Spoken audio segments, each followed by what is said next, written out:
Hello আমার প্রিয় বন্ধুরা, তোমরা সবাই কেমন আছো?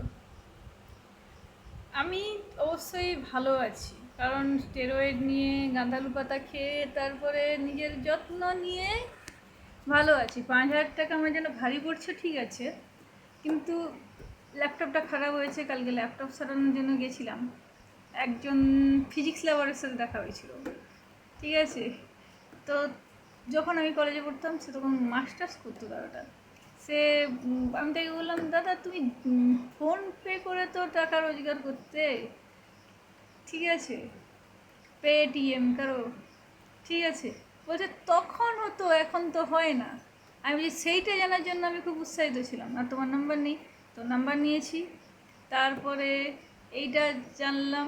তারপরে বলছে আর ফিজিক্স ফিজিক্স মারো গুলি, ফিজিক্স সব ভুলে গেছি। তুমি পরীক্ষা দিচ্ছ, দাও। কিসের পরীক্ষা দিচ্ছি আমি নিজেও জানি না, আমিও তো ফিজিক্স ভুলে গেছি। 5-6 বছর যখন শুধুমাত্র বাঁচার জন্য স্ট্রাগল করতে হয়েছে না, তারপরে ফালতু রটনায় পাগলের জন্য স্ট্রাগল করতে হয়েছে। আমার অসুখটা মাল্টিপল স্ক্লেরোসিস, অটোইমিউন ঠিক আছে, প্রতিবন্ধী ঠিক আছে, তা বলে কি পাগল? তাহলে তো আলাদা পারফরমেন্সে যেতে হতো, তাই না?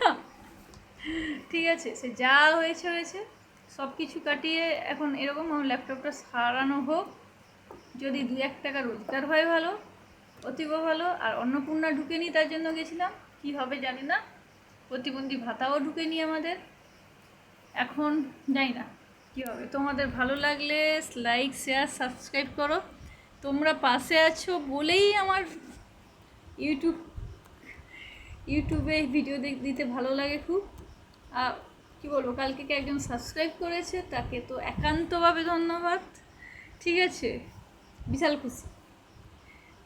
এই একটা একটা করতে করতে বন্ধুদের সাথে চলতে চলতে আমার একদিন ঠিক 1,000 সাবস্ক্রাইব হয়ে যাবে, সেখান থেকে আমি ঠিক পয়সা পাবো, এই বিশ্বাস রাখি।